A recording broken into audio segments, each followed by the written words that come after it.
Hello बच्चा party, welcome to my YouTube channel 5G physics. बेटा आज हम डिस्कस करने जा रहे हैं Newton's second law of motion. ये आज का हमारा टॉपिक ऑफ डिस्कशन है, Newton's second law of motion. So बेटा आइए स्टार्ट करते हैं। यहाँ पे आप देख सकते हो कि यहाँ पे बेटा मैंने एक ऑब्जेक्ट, एक बॉडी बनाई है जिसका मास है m। तो बेटा लेट्स अज्यूम कि वो जो हमारा ऑब्जेक्ट है वो मूव कर रहा है u वेलोसिटी से। तो मान लीजिए स्टूडेंट की कुछ टाइम के बाद आफ्टर कवरिंग सम डिस्टेंस, मान लीजिए उस बॉडी या उस ऑब्जेक्ट की हमारी जो वेलोसिटी हो गई है that is v। Fine sir, तो बेटा ये जो हमारा मोमेंटम, इनिशियल मोमेंटम है p1, दैट इज बेटा equal to mass into initial velocity mu। Similarly बेटा जो हमारा फाइनल मोमेंटम है p2, that is equal to m into v, final velocity. तो बेटा क्या आपने कभी सोचा है मोमेंटम चेंज कैसे हो गया, how this momentum has change? आइए देखते हैं क्या पीछे की स्टोरी है।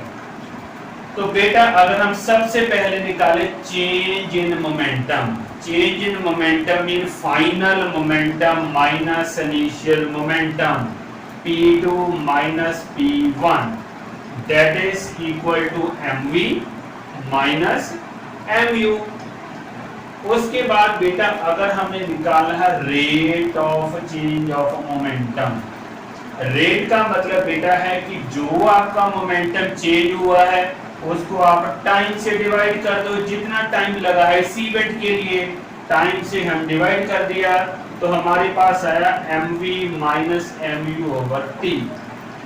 Please focus on this quantity, this is rate of change of momentum. तो Newton's second law of motion में बेटा यही कहा गया है कि जो आपका rate of change of momentum है ना वो डायरेक्टली प्रोपोर्शनल है। सर किसके डायरेक्टली प्रोपोर्शनल है?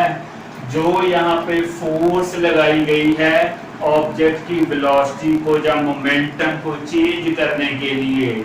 Rate of change of momentum is directly proportional to the force applied।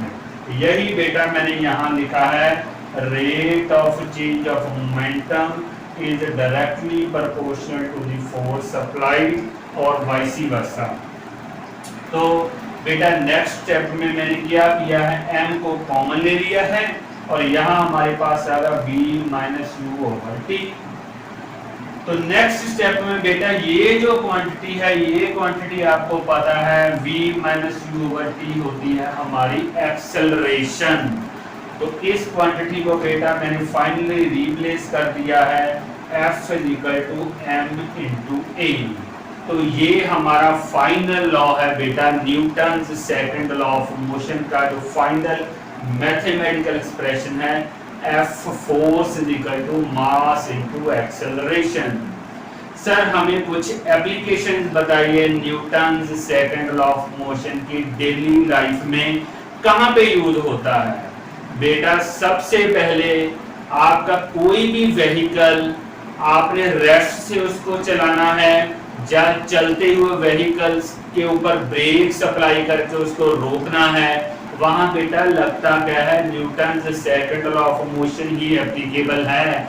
लिखा है देखिए, जब हमने किसी व्हीकल को स्पीड अप करना है या उसकी स्पीड को स्लो डाउन करना है, कहने का मतलब एक्सेलरेट करना है या डी एक्सेलरेट करना है, वहां Newton's second law of motion applicable है। उसके बाद बेटा नेक्स्ट एप्लीकेशन है कि जब आपके क्रिकेट के फील्ड में आपका जो फील्डर होता है जब वो बॉल को कैच करता है तो आपने देखा होगा कि वो हाथ पीछे को कर लेता है। वाई? बेटा हाथ पीछे करने का पर्पस होता है टाइम को इंक्रीज करना। तो यहाँ पे बेटा देख सकते हो कि अगर आपका टाइम इंक्रीज होगा तो अल्टीमेटली आपकी जो फोर्स है, हाथ के ऊपर जो फोर्स है वो कम लगेगी तो जो फील्डर है उसको जो इंजरी वगैरह है that will not happen. Same things बेटा थर्ड एप्लीकेशन है ये शॉकर्स इन व्हीकल्स। बेटा आप हमारी व्हीकल में जो शॉकर्स होते हैं उनका काम भी बेटा यही होता है इस टी को इंक्रीज करना। जो टाइम ऑफ जर्क है वो बढ़ जाता है। टाइम ऑफ जर्क बढ़ने से बेटा हमारे ऊपर जो फोर्स है ना वो कम हो जाती है। This is the third application of Newton's second law of motion. Similarly बेटा आपने ये जो नेक्स्ट मैंने बनाया ट्रेन के जो कंपार्टमेंट्स है जिसको हम बोगीज वगैरह भी कहते हैं उनके बीच में आपने ऑब्जर्व किया होगा कुछ ऐसी स्ट्रक्चर होती है जिनको हम बफर्स कहते हैं।